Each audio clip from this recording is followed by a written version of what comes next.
మిత్రులారా, అందరికీ సామాజిక ఉద్యమాభివందనాలు. ఈరోజు ముంబైలో పలు చారిత్రక ప్రదేశాలని విజిట్ చేయాలని ఒక ఆశయంతో ఉదయమే ముంబై చేరుకున్నాము. 2-3 చోట్ల కొన్ని ప్రదేశాలను సందర్శించి ఇప్పుడు జ్యోతిరావు పూలే, మహాత్మా జ్యోతిరావు పూలే మహాత్మా అనే అవార్డును అందుకున్న ప్రదేశానికి చేరుకున్నాము.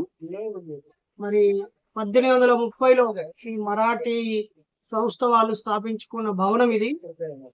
దాదాపు 200 సంవత్సరాల చరిత్ర ఉన్న ఈ భవనము.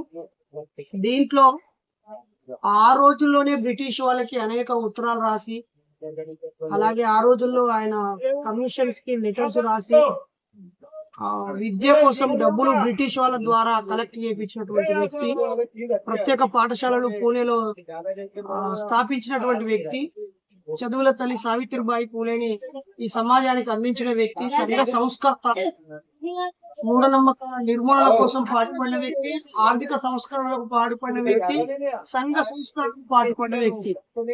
మరిన్ని విషయాలు మనం యూట్యూబ్ వీడియోలో పెట్టాము.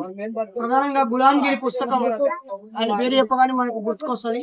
సేద్య గాని, చర్నాకోల, తృతీయ రత్న, అలాగే ఆయన చనిపోతూ కూడా ఆయన ఒక వీలునామా రాయటము, సత్యశోధక్ సమాధిని స్థాపించడం, ఇవన్నీ కూడా బాబాసాహెబ్ తన గురువుగా ప్రకటించడం ద్వారా మనందరికీ బాగా ప్రాచుర్యంలోకి వచ్చింది. మరి ముంబైలో షాయాజీరావు గైక్వాడ్ అనే రాజు ప్రజలందరి సమక్షంలో ఈ నేలపైన ఇక్కడే ఆ వ్యక్తికి మహాత్మా అనే బిరుదునిచ్చారు. భారతదేశంలో ప్రజల చేత మహాత్మా అనే బిరుదు పొందిన ఏకైక వ్యక్తి జ్యోతిరావు